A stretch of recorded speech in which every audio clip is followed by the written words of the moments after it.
Woo! Yes. Hello, everyone, boys and girls, daddies and mommies, teachers, counselors, school principal. Welcome to The Bridge, and this is Things of Africa. On The Bridge, we will be discussing critical issues, art and trending topics affecting teenagers in Africa. It promises to be full of fun, educative, impactful, and of course, transformational. So if you're watching this video, don't be selfish. Make sure you share the link with someone else. And of course, don't forget to like, comment, share, and subscribe where applicable, talking about YouTube. I will be your host today on The Bridge, and I'm David Odinla Faponda. Okay, so in the next few months, students who anticipate a crossover to the next level in the academic journey from the secondary school will be sitting for Waec and JAM, that's Joint Admission and Matriculation Board, Waec exam and the Unified Tertiary Matriculation Examination respectively. So we have a special guest today who will be answering questions in your heart about all these exams, all right? Everything you need to know about preparing for this exam. All you need to excel. You'll be providing professional tips on how to sit and pass the exams, how to choose the right courses and institutions. I can't wait to introduce to you our guest today. I've known him for about 20 years now. He's a believer, a seasoned academic, a lecturer at one of the best state universities in Nigeria, at Dekunle Ajashin University, Akumbakoko, Nigeria, in the Department of Animal and Environmental Biology. Our guest today holds a PhD in Applied Parasitology and has many certifications from international bodies such as WHO as an implementation researcher on diseases of poverty. Also, Quantum JIH certification from Kantaka University, Indian, to mention a few. He's a multi-talented individual, a great leader, a patriotic Nigeria, and he is happily married. Please do join me as I make welcome Dr. Akintayo Lariadeokun to the program. You're welcome, sir. All right, so to get started, it took a lot to have you here today. Thank you so much for sparing time out of your very tight schedule. You're welcome. Thank you, sir. All right, I really want us to get started this way. What was running through your mind some close to 20 years, if I'm right now, between 20 years, when you were about sitting for Waec, and then it was not UTM, it was JAM. What was running through your mind as a young man? Yes, every youth, every teenager who happens to be in secondary school, yes, sir, mine self-inclusive, getting to write Waec, all you are thinking about is you want to pass the 9 O-level subjects, the compulsory 5 and the electives, although yes, we don't used to call it electives in secondary school. You want to pass all the 9, you want to pass with, of course, distinction, and you want to write JAM, you want to study a course of your choice. Yes, sir. And generally speaking, an average youth wants to either be an engineer, you want to be a medical doctor, yes, if you are in sir, sciences, yes, sir, if you are in the arts, virtually everybody is running after law. If you are in the commercial classes, as we used to call it then, yes, secondary school used to be divided into 3. You have science, commercial, and art. yes, If you are in commercial, majority of them wants to become a banker, and yes, the nearest to banking sector then was studying economics and accounting. yes, sir. So what was running through my mind, I was not different from many other Nigerian youths. I was trying to get to the university to study, although a little difference was I already have a perspective of what purpose was at that particular point in time. Wow. And it really helped. Wow, great. You said something really striking, that the understanding of purpose at that early age really helped you in choosing the course to study? Sorry, if I may ask, if it won't be too personal a question, how old were you then? I got to that was around age 17, if I'm right. 17, yes. Wow. 17. Wow. I needed to ask that question because an average young person in our generation, when you talk about purpose, is like, purpose? Purpose? Yes. It was a factor of where I grew up. Of course, the moderator also grew up in that particular environment too. The youth fellowship of our church then. We used to have a lot of great men who molded us, and it really helped. And at the same time, personal relationship with my maker sincerely at that particular point in time. And also probably due to one or two other factors, I just knew the line I was going to, and even though it was a little bit difficult for me, I was able to get there eventually. Wow. I don't know. Thank you. Thank you. I picked some very cogent point from what you just said now. The atmosphere, the environment nurtured you towards that right path. We keep saying these over and over again, that what eventually becomes the fruit is not just entirely reliant on the seed, but the environment where you plant the seed. This takes me back to the scriptural text, the parable of the sower. Okay. Nothing was wrong with the seed all along, but then the product of the seed at every different point in time wasn't the same because of the different soils. Environment is very important. All right. I know many young people want to know. Parents want to know. I'm sure we have maybe a parent or two watching this show, this program right now, who have done everything they know to do to prepare their teenagers, their youths, their children for these exams, but it has almost become a yearly contribution, like what the Yorubas will call ajo or dodu, such that they will mobilize funds, pay for these exams to register.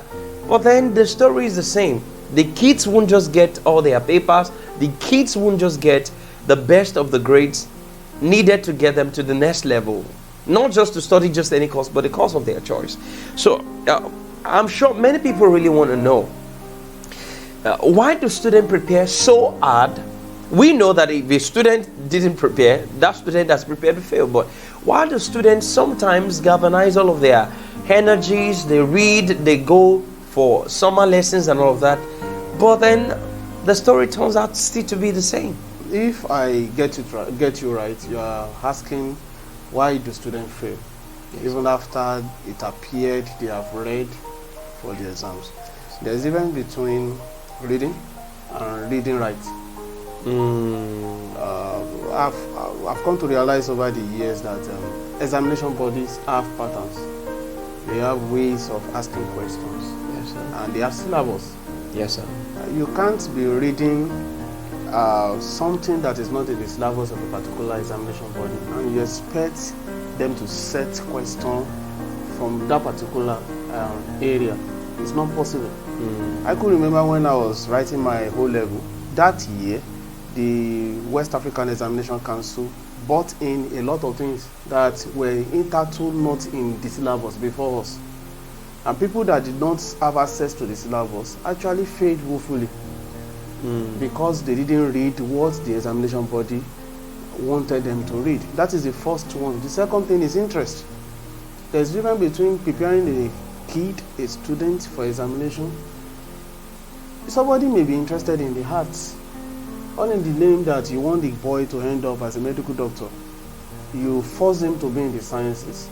What of his ability?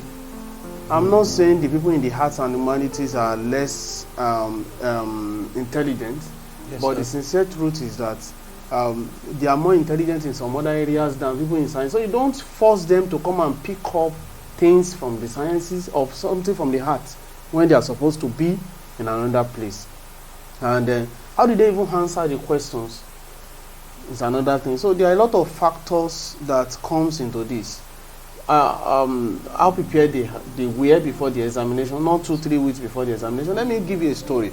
Recently, I happened to be in a particular place that wanted to sponsor a particular young lady to school, and she had problem with her whole levels. They were almost paying the new fees. The lady just walked up to me and told me that if she do this examination, she will fail. Because she said for the past 1 year she have not been reading. And I told the people that wanted to pay for the exam, I said, don't pay for the exam now. Let this lady prepare well. Give her 1 or 2 years to prepare before you pay. But you know, everybody wants to do things now. You want to know people, most especially if you are doing it for show. You want people to see you. You pay for the examination, then the kid will fail again. And you keep on counting it day in, day out. Oh, wow. That was quite insightful. So, if you may help us articulate critical things to be done to avoid these pitfalls. The critical things to be done is, there are many, but I will mention a few. The first one I will mention is a kid that is preparing for an examination. There's a difference between going for summer lesson and getting the right books. You don't necessarily have to push your kids on the street. I'm not trying to spoil business to the people organizing summer lessons, but please get textbooks for your kids. Either you buy them or you borrow them, as the case may be. Of course, I borrow textbooks too. And get past questions. That is one of the ways we know how each examination body organizes and set their questions. And of course, they even repeat questions as a matter of fact. They may not repeat the exact question, but they repeat forms of that particular question. So please, get past questions for them, get textbooks for them, and at the same time, understand the nature of the kid.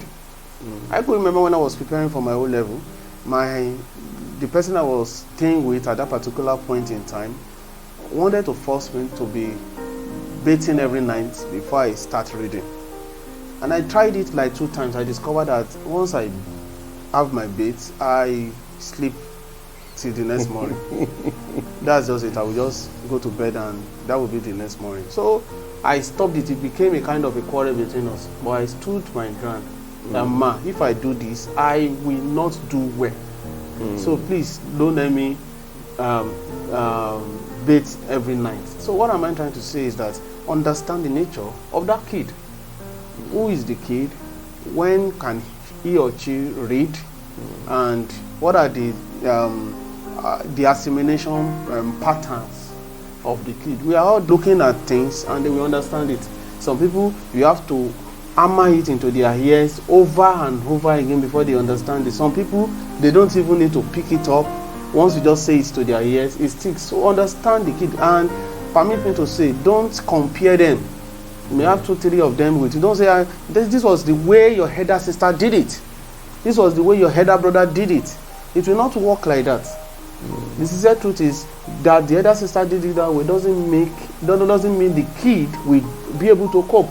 So understand the nature of a particular kid, and that will actually help in preparing him or her for the examination. These are the things that I think are very paramount. And of course, peer pressure is also there. You need to understand the fact that as a person preparing for the examination, you need to stop some things too.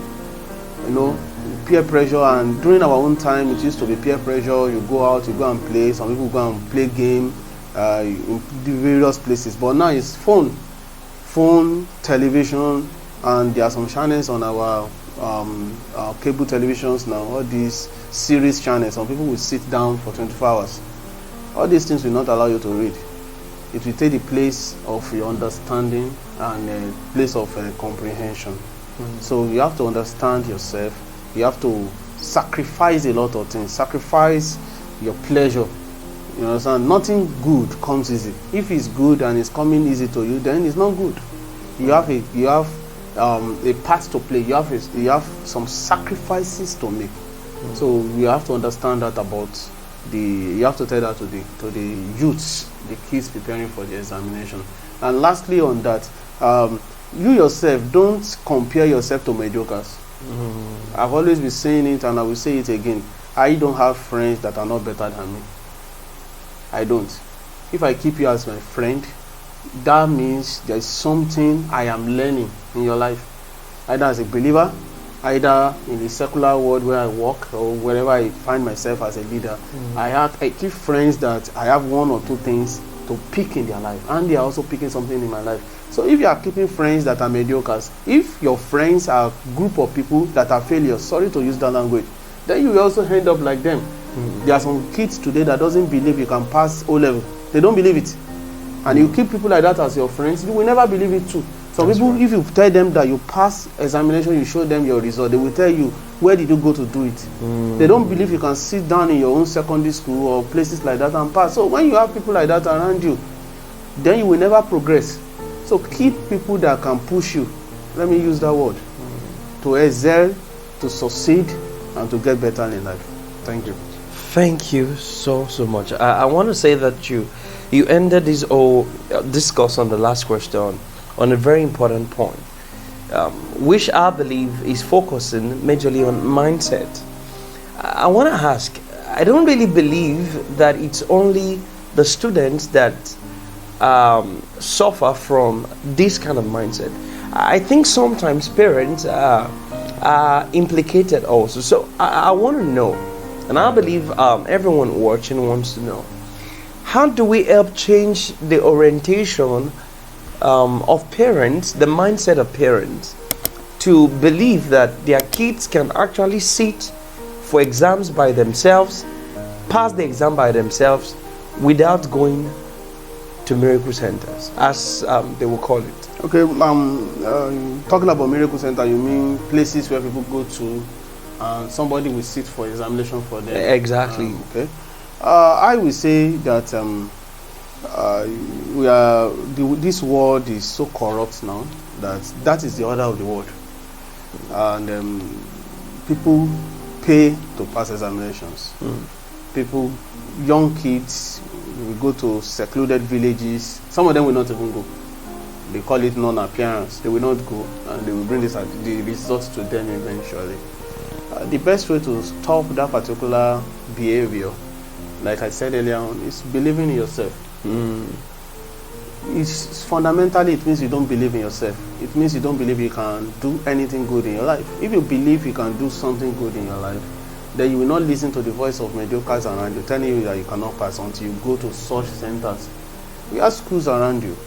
The question you should ask yourself is, were these schools created for us to get to SS2, dropping out, going to miracle centers? No, they were not created for that purpose. Secondary schools were created to groom you to the point where you will go to write O-level. That's right. And you have to write the O-level in the school. So you have to change your orientation. You have to believe in yourself. Believe in yourself. And parents have to believe in the ability of their kids. I know some of these issues, some of these kids cannot make the decisions on their own. If your mom is telling you are 14, 15 years old, that it's time to go to a miracle center, there's little you can do. That's right. There's little you can do. So parents that are watching and parents that will see this later on, please, you need to sit down and believe in your kids. You need to believe in your kids, because what you are teaching them fundamentally is stealing. Yes. You are teaching them stealing. They are stealing the ideas of other people. They are stealing the excellent spirit. They are appearing to be good.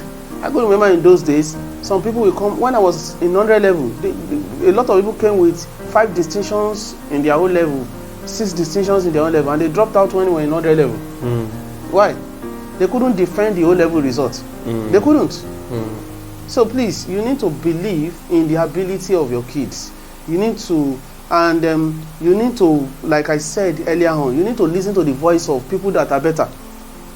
People that have done it. I did my O-level result in one of the most prestigious secondary school around in Akure, as a matter of fact. And the sincere truth is that it will not be easy. Nothing good comes easy. Sure. Like I said earlier on, if it comes easy to you, it means that it is not good. You have a sacrifice to pay. Let your kids pay the sacrifice of having excellent results. It will pay eventually. Yes, sir. Thank you so much, sir. Thank you so much, sir. Thank you for emphasizing that it's really important for us to extol again the culture of excellence by integrity. But I still want to know, I'm interested in an aspect of this particular discourse. The Bible says that a student, let me use the word student now, it actually says a servant, but a servant also is a student. He's not better than his master. That means that indirectly the quality of the students is directly proportional to the quality of the teachers. From observation in the last few years, the quality of education in Nigeria vis-a-vis most African countries seem to have increased somewhat, but also have reduced somewhat. I think the aesthetics have increased, but the discipline and the quality of the product has kind of reduced. And I want to say that maybe we can validate these from the consistent reduction in the cut of mark for most of all these examinations. So I want to know, what parts do schools and teachers, now we have addressed the student, we have addressed the parents, let's address the other stakeholders in this discourse. What part do teachers and the school authority, what part do they play in ensuring that they prepare their students well enough for these exams? I get you. The teachers, the former teachers, and of course the informal teachers, as the case may be, the one that tutors and then encourages, they are the foundation. And once the scripture says, once the foundation is destroyed, what can the righteous do? And it goes a long way in that too. If a student doesn't have a good foundation, the student will not be able to perform excellently well. That's right. In external examinations. That's right, sir. Waec, or let me say SSC as organized by Waec or by Neco, by Nabteb, and the rest, they are all referred to as external examinations. The standard to be used in setting the exam is in accordance to the standard of the examination, but not in accordance to the standard of your school. If the teachers don't do their work very well, the students will not do well. That is the sincere truth. So what part do you need to play is, you need to think beyond, you need to sacrifice for the kids. You need to think beyond your salary. You need to think beyond the situations and circumstances. I know, generally speaking, we don't have to hide from the fact the system is not good. It's not conducive. That's right. The system is not conducive. You have a situation where GSS1 students that used to be probably less than 1,000 in a particular college less than 20 years ago, they are now close to 5,000. Only GSS1 students. By the time they get to SS3, you discover that there are more than 1,000 students that will be in SS3. The population is overwhelming. The teachers are teaching beyond their ability. I understand, but you need to go extra mile. Let me use my prestigious alma mater as an example. When we were in SS3, what they did for us then, they were organizing Saturday lectures for us. We come for practicals on Saturday, not normal class. You come to the physics teacher, the biology teacher, you tell them what you need, most especially the physics teacher and the chemistry teacher. They will tell you how to do this, how to do that. And as a matter of fact, nearly all of us perform excellently. We didn't have any physics teacher from SS2, but somebody took it up when we got to SS3, and we performed well. So what I'm saying is that you need to sacrifice. We enough of scaring teachers with, if you don't do well, we will sack you. No, that should not be the case. What we are interested in, or what I am interested in, is we need to, at this particular point in time, persuade our teachers. Let me use that language. Some people sacrificed for you. Some people made the sacrifice. That's why you are here today. Either you acknowledge the effort or not. Also, make sacrifice. In the next 10, 15 years, some of these kids will see you on the road. It's either they greet you or they walk past you. As a matter of fact, there are sometimes ago, let me use this word, my biology teacher in SS3 happened to serve under me in a particular category in biological association recently. My biology teacher when I was in secondary school. I was the one that walked up to her and said, "Mommy, so. I remember you," and she just looked at me and said, "Oh, you this boy." And we started playing.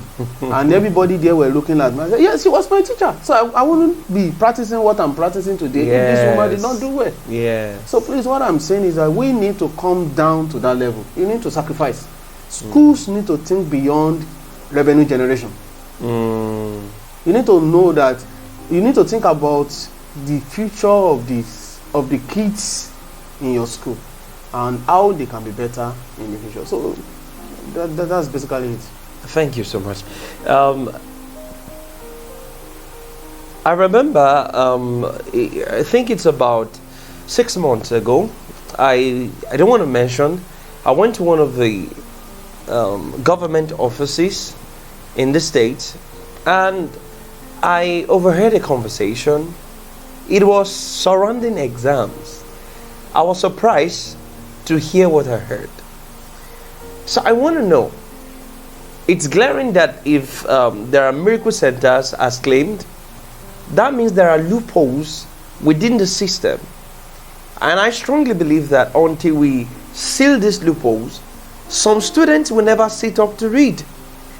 And I think that if you don't address it, eventually it's going to be a sort of an injustice to students who choose to sit and pay the price, although we know that time and the future is going to reward them. So I really want to ask, how can government, because I'm sure we may have one or two government officials watching this program who would want to learn how they can create bottlenecks or to seal up some of these loopholes around these external examinations. Yes, the government is actually doing it.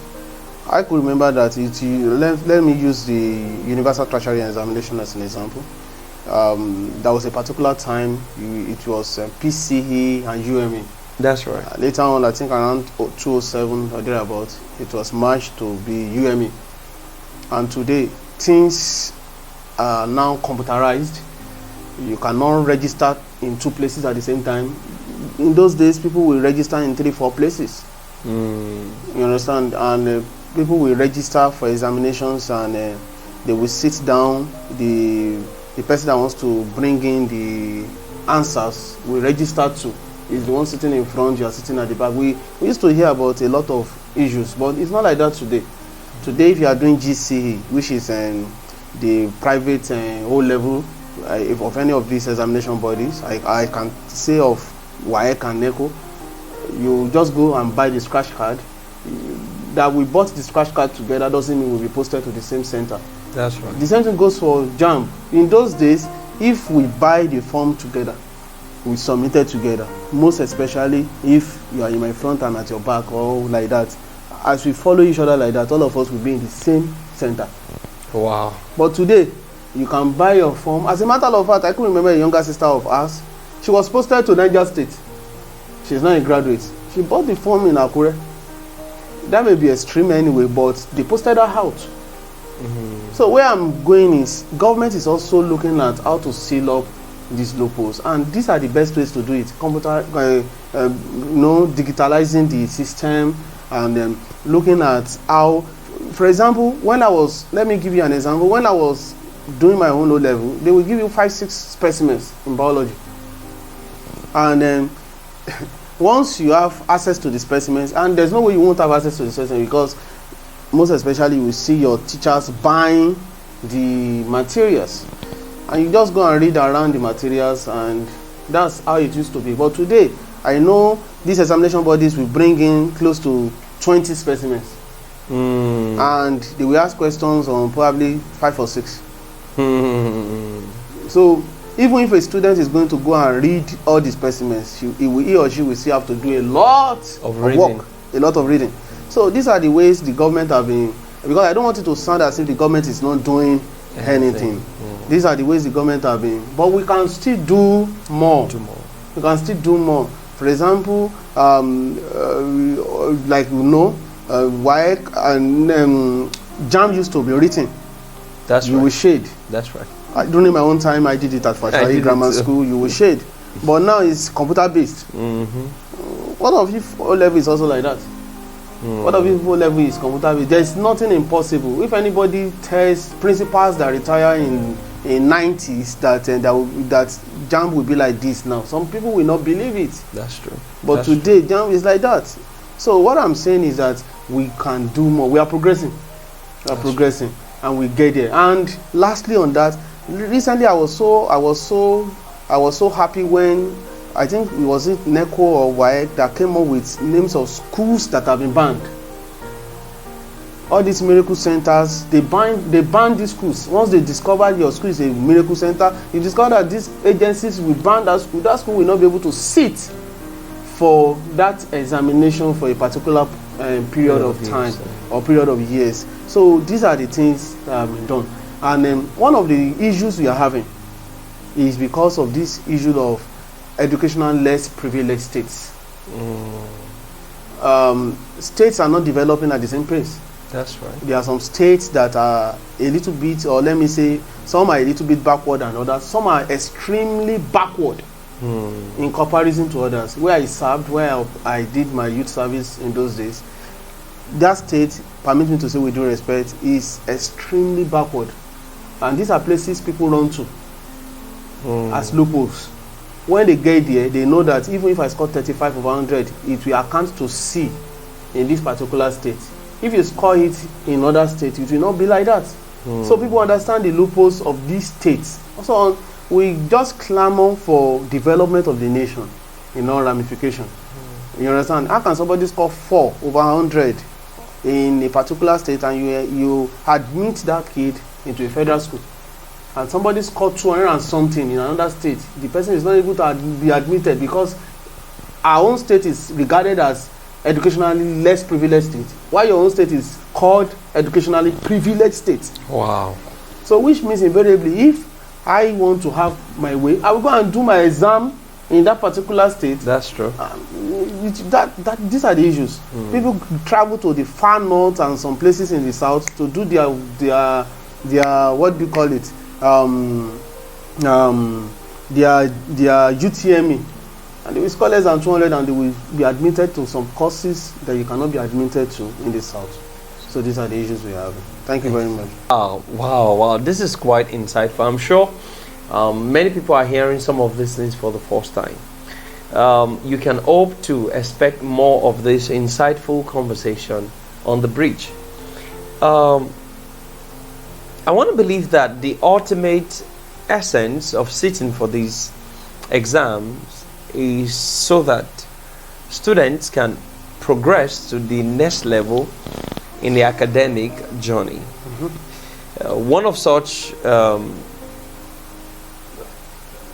hurdles, regardless of the scores, I've observed has been issues around course of study and university of choice. Maybe I should not say university of choice.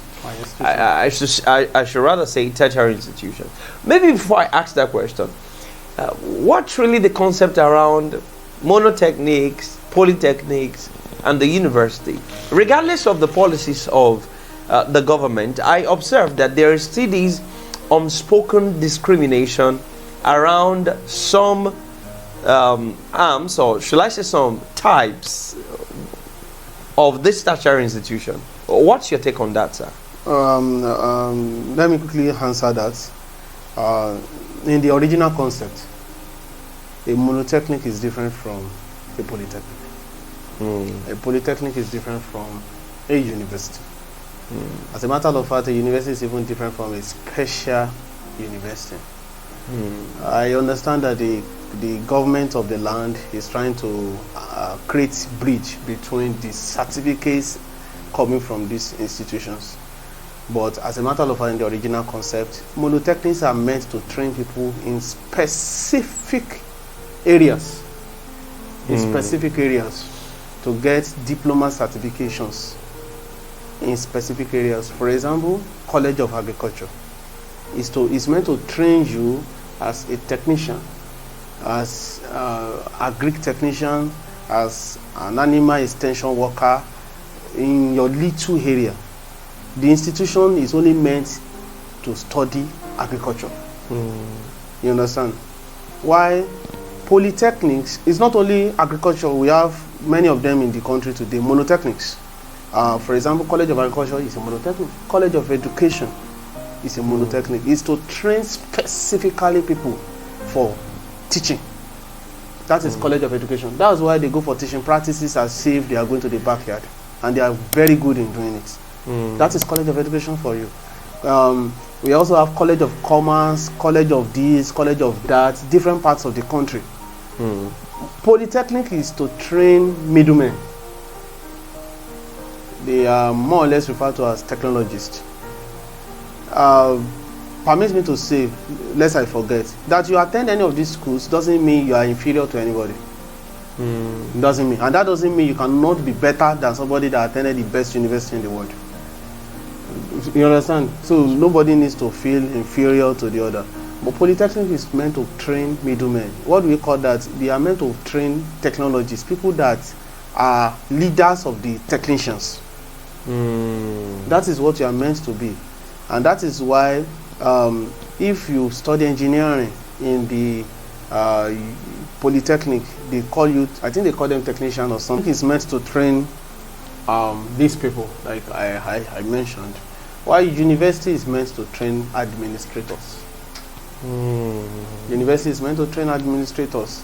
And that is why you can have higher degrees in the university. Masters, PhD, so on, terminating in PhD and honorary degrees and things like that. They are given to people in the university. So these are the differences between them. But you can go to a polytechnic and become great. You can go to a monotechnic and become great. You can. That doesn't mean you are inferior. I think that is where the issue is coming from, inferiority complex. And some people, because they went to university, they feel they are superior to some people. That you are an administrator and is a technologist doesn't mean you are different or you are better than. It's just a career path. And everybody should do well in their career path without feeling inferior to another person. But I would like to ask, in practice, I observed that even from the cut of marks of some of this institution, the university happens to have the highest. Why? Because everybody wants to go to the university. That's the truth. Everybody wants to end up as an administrator. So people don't even pick polytechnics. People don't, in fact, more than I interact with hundreds of university prospective candidates every year, and discover that majority of them, they don't even remember the polytechnics they pick.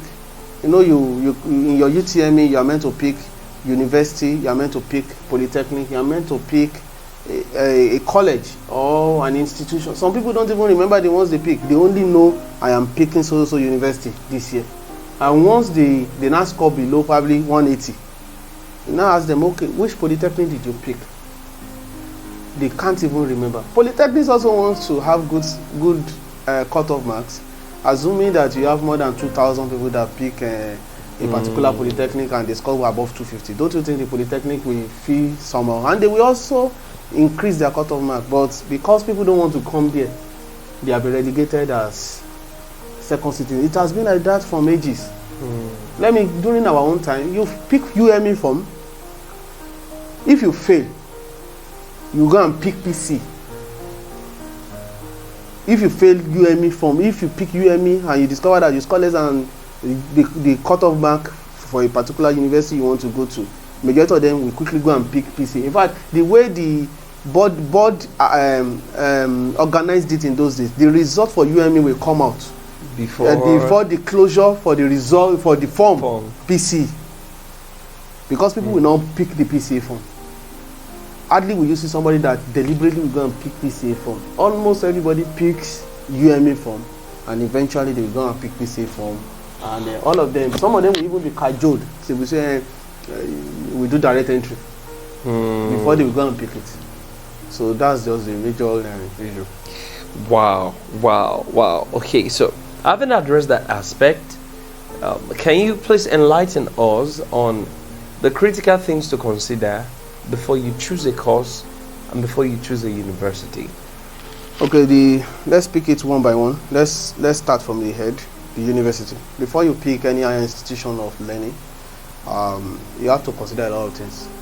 You have to consider your parents first, your sponsor. For example, you don't just go to pick a private university if you don't have somebody sponsoring you. I've seen people making that mistake. You want to pick a private university, they now give you admission, you are now seeking for financial assistance to raise 1 million naira to go and start education. 1 million naira that will sponsor some people from beginning to the end, and they will even collect some fringe. So what I'm saying is, pick schools in relation to consider your parents first. Secondly, you need to consider what we call catchment area. A catchment area may be an old term. It may be something that is not relevant these days. I assume somebody hearing this will say, we are not doing catchment again. I understand, but the thing is still there.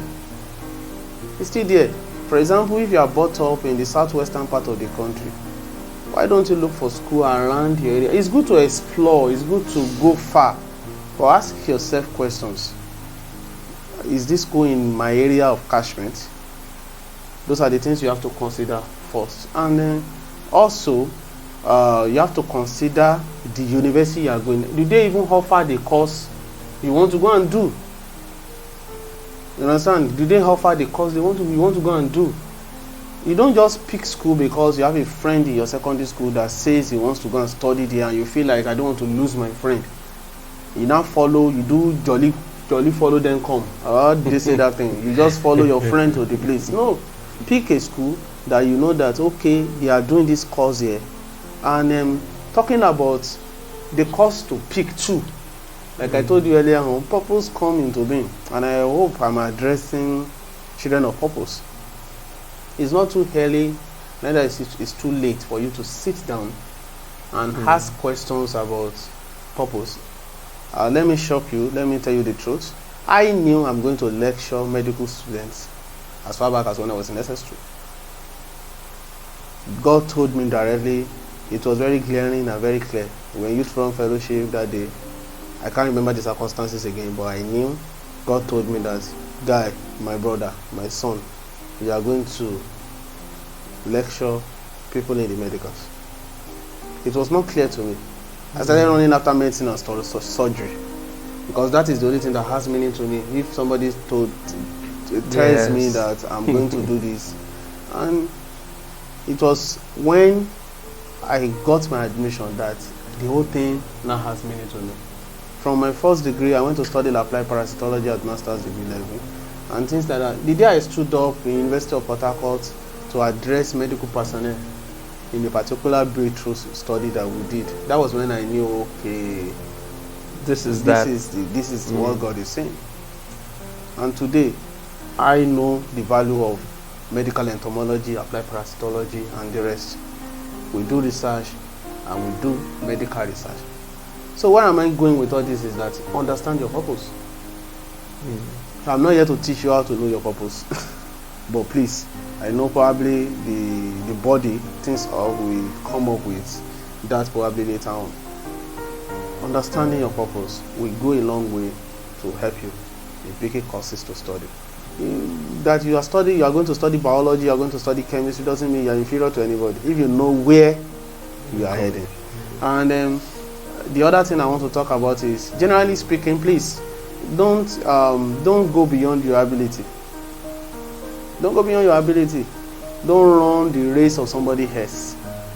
As a student in secondary school, you want to study anything, you know your ability. So don't go beyond your ability, even when you understand your purpose. And I pray God will help us in Jesus' name. Amen. And please seek counsel. Seek balanced counsel. I could remember when I was in 100 level, I walked up to a particular man and I told the man, I said, "Sir, I want to know more about the course I'm studying." And the guy told me, he said, You cannot use this course for anything good in your life. Yes, he told me that. He was in 500 level, I was in 100 level. I saw him in front of the laboratory, one of my departments, and I felt, let me interact with somebody in 500 level. To my little knowledge, it should be balanced and knowledgeable. But he told me, you can never come out with something good in this. That, in fact, he told me that I should just forget it. And he said some terrible things I cannot say on here. And after I left him, what changed my mind? Thank God for purpose. Thank God that God will not leave his own. Probably I would have lost it at that particular point in time. That's right. But during the second semester, this particular young man came to register some series of 100 level courses with me as a class rep. And that was when I understood then that, oh, he was a failure. And he's blaming the system for his failures. And he doesn't want anybody to be better than him. He had, I think, a couple of extra years. That somebody has an extra year doesn't mean the person is a failure. But this particular man I am talking about was a failure. And I can't remember whether he even graduated. So why am I saying is, please seek correct counsel. Seek counsel from people who can help you to mold your life, who can help you to build your life. That you cannot score 300 doesn't mean you cannot end up as a medical doctor. Your path to medicine, if it's actually your purpose, may not be the same path for somebody else. That's right. Somebody may go directly to study medicine and get it after 7 years. Your own path may be you finish your first degree, you finish your NYC, you now do direct entry. I have 1 or 2 friends like that are now studying. In fact, one of them is already a medical doctor. She will first study microbiology. I am not everybody that studies microbiology should end up as a medical doctor. But I'm saying your path may not. She had correct counseling. And that is where she is today. Myself too. If I didn't meet somebody like Professor Nia and people like that who helped me in understanding my path to the paramedicals and the medicals that I am today, I would have ended up also useless. So seek correct counsel. Choose the right mentors. Walk up to people of excellence. And please, enough of these choosing mentors that are, somebody is in Abuja, you have never seen him in your life, you have never interacted with him, you say he's your mentor. No. Are you saying in your area, around you don't have people? I'm not saying you should not have role models. Such people should be just role models that you are just looking from afar. But a mentor should be somebody that can check on you anytime, any day, can give you a call, somebody that knows everything about you. Pick people like that, people that can monitor you. And later on in the future, there are even people that can correct you. Even when you're already in that field, they are doing well. There are people that if they call you that, I heard so about you, why? You will jump on your seat. Pick people like that, and it will be well with us in Jesus' name. Amen. Wow. I think we had more than we bargained for on the program today. So I want to ask the last question. What are we to expect eventually when we get to either the monotechnic, the polytechnic, or the university? What are we to expect? The university system or the higher institution system is totally different from the secondary school you are coming from. I understand that some schools these days, most especially the new generational secondary schools, are trying to pattern their school in accordance to the system in the university to make the student abreast of what is going on there. But no matter what, the secondary school system is totally different from the university. And I will lay the points in this way. The first thing is that your first year is more or less like your NSS3. So if you cut corners, that is where you will miss it. Because the physics you run away from, that you went to one village to sit for, you will do it again. This time around in the university. The chemistry practical that you say you hate, you will do it again. Everything you run away, the literature that you used to throw behind, They tell you to go and read a literature book or a literary book, you will throw it away. You will lie, you will do things like that, you cut corners, you will meet it. That summary that you say you don't know how to do, that's why you are going to the village. You will do it again. Everything, the repetition of your secondary school is the first year of your university. The only difference is that you are now independent. Independence comes into being. If you like, you go to class. If you don't like, you don't go to class. Nobody will breastfeed you. Nobody will give you breakfast. You are the one that will tell yourself you want to eat. It's a system on its own. And the second thing you will understand when you get to that particular point in time too is that you have classes in different parts of the campus. You have a class here, and your next class may be in another classroom. You start moving to, you don't wear school uniform again. Except even if you are going to the laboratory, you just wear your lab coat, and immediately you leave your laboratory, you remove your lab coat. You don't wear uniforms again, except if you are in a special school like College of Health Technology or School of Nursing. All these ones are monotechnics. You may wear uniform in such places, and your life is not also stereotyped. You also have freedom in such places.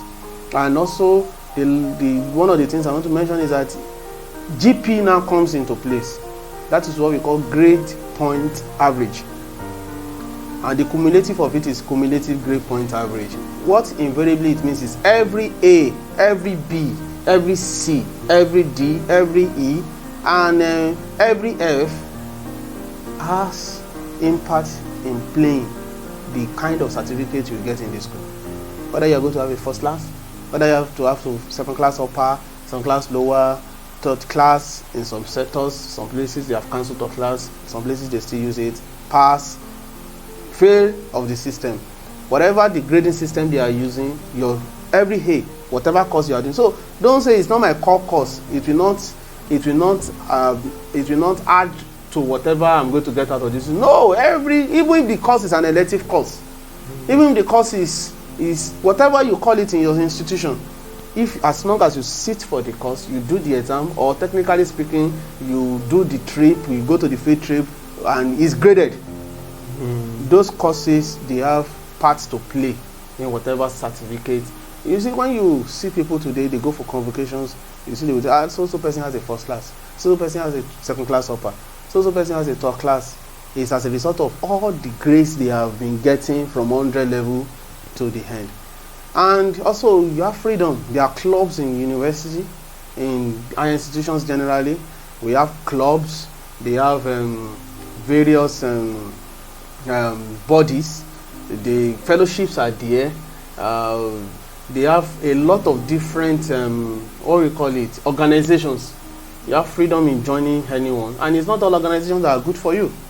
It's not every organization that is good for you. And it's not every places you should go to.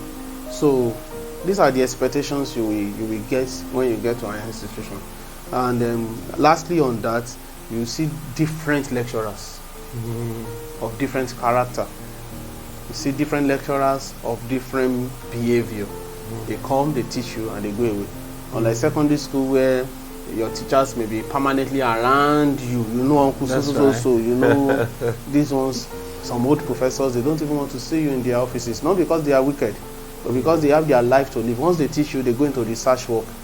So that is university and an institution generally for you. Wow. Thank you so much for the sacrifice of your time. You're welcome.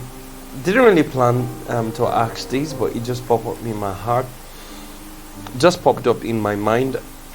Of recent, there's been a noticeable increase in teenage prostitution and the boys involved in internet fraud / money rituals. In fact, there was a time this cliche was trending. GP or Rajip, that is, excelling in academics won't guarantee your financial success. So I'm sure many young people want to know, how can they blind themselves from all of these distractions? Because I've heard lots of teenagers say, what is the essence of going to school Isn't it about making money?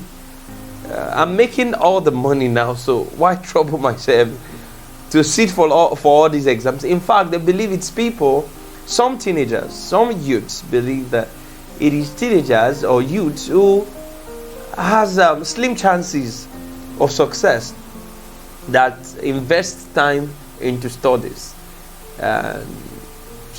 What's your take about that? Yeah, thank you for this wonderful question. The sincere truth is that we have a lot of bastardized information outside there. And like we said, your environment will determine who you'll be and what you will be. But I will start by saying that people used to quote people like Bill Gates. Yes. What's the name of this current richest man in the world? Elon Musk. Elon Musk. They will tell you they are dropouts. And some people take those words hook, line, and sinker. Go and read it. Bill Gates' mother was sitting on the board of MIT. Bill Gates was a son of a distinctly rich parents, set of parents. Elon Musk did not drop out of GSS2. He stopped the PhD program. The PhD program. You see, majority of our youths that follow these people that drop out of school, they don't follow the story to the end.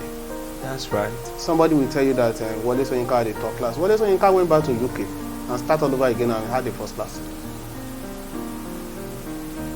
But nobody will tell you that part of the story. Nobody will tell you that, permit me to say, the likes of Two-Face Idibia and the rest of them that left secondary school, they left university for music, and now back to school. Two-Face is a master's degree holder. They will not tell you those areas. They will only tell you the part where they drop out of school, and that will lure you into your destruction. It's true, GP will write Jeep, but GP will buy your future for you. That's the truth. I was comparing notes with a friend of mine recently. I said, where you are now, how many of your mates are earning what you are earning? And the guy said, nobody. But all his mates started earning money before him. It seems as if he was backward. But by the time he was ready in purpose, he overtook in the strength the Lord gave him. The book of Joshua chapter 1 verse 8 is one of my most memorable and beautiful scriptures. The Bible says, this book of the law shall not depart from your mouth. Yes. Meditate therein day and night. Towards the end of that scripture, the Bible says, out of it you will find good success. Good success. There's a difference between success and good success. That has always been my motto for years.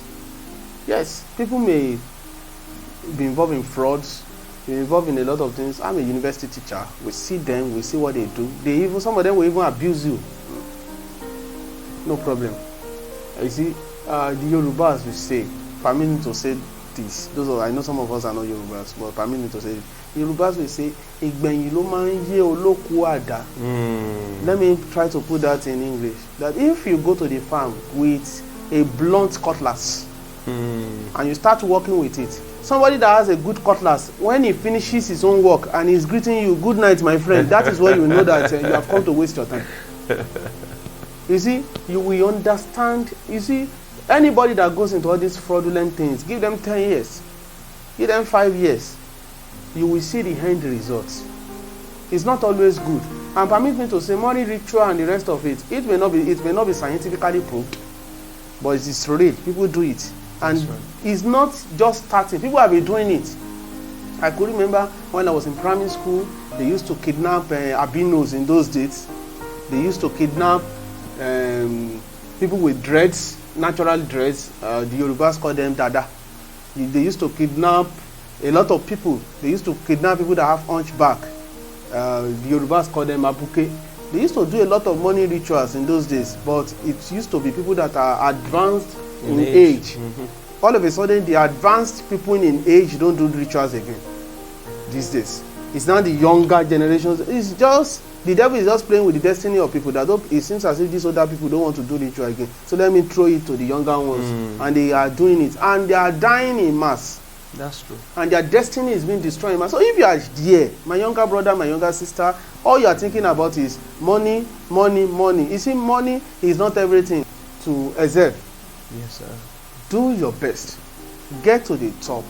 Enjoy fruits of hard work. Enjoy fruit of hard work. You see, fraudulent practices will not take you anywhere.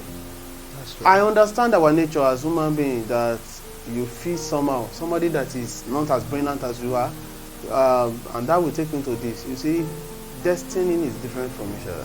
That's right. Don't fraudulent practices, I understand, but all of us cannot be rich. That's what I'm going to. Riches in terms of money should not be the measure of life alone. That's where we get it wrong. Yeah, it's good to have money. It's good to be able to buy what you want to buy. But of course, there's also some other measures of success that you see in people's life. So if your measure of success is only money, you have a problem. That's right. So please, strive for excellence and do well in whatever you are doing. Wow, wow. What a day, what a moment. Sometimes when you read about, I'm not trying to flatter him now, when you read about the demise of the likes of Aristotle, Plato, and those guys, you would think that wisdom left with them. But we've been gulping, it's not just me, we've been gulping from these. It's not just a well of wisdom, it's a stream of wisdom. Thank you so much for your time. Thank you for all that you've shared. I want to assure you that there is so much more to learn on the bridge. Somebody is wondering why call it the bridge. It's because we are intentional about the transition of children into adulthood. And the teenhood is what we term as the bridge. All right. We observe that whatever anybody will become, run through scriptures. The bulk of the men of faith, the patriarchs, were those who got the knowledge of the truth at their teen age, and they laid hold on the multifaceted realities in God, and they became not just priests, not just prophets, not just kings, they also became administrators. They became success in every ramification. And I hope that you learned one or two things from today's discourse. Thank you so much for being a part of this episode. Do well to share, like we said earlier, with your friends. If you're a parent, you really want to sit your kids down and have them listen to this. Thank you so much for joining us. Dr. Larry Akitayo Adeyeku. Thank you for all that you do. He's been a great mentor. Really want to celebrate all that God is using you for. He's one of the, I want to say, soldiers that God is using in the academic. And may the Lord keep and preserve you. On behalf of our leadership in Teams of Africa, we really want to say thank you. And please help us appreciate your beautiful wife. We know that maybe one of these days we'll have you both where we have conversations around relationship. Thank you very much. And we hope that if we call you when there is a need to do that, we hope you would also grant us your time. Thank you so much. God bless you. All right, that's the bit we can take today. Do join us in the next episode. I'm David Odila Fafoda. For the last time, in case this is your first time of joining us, Things of Africa is the Pan-African Interdenominational Teams Ministry. Our vision is transforming young people into visionaries and visionaries into high flyers and kingdom. Thank you so much. God bless you. Things of Africa. Bridging gap, bridging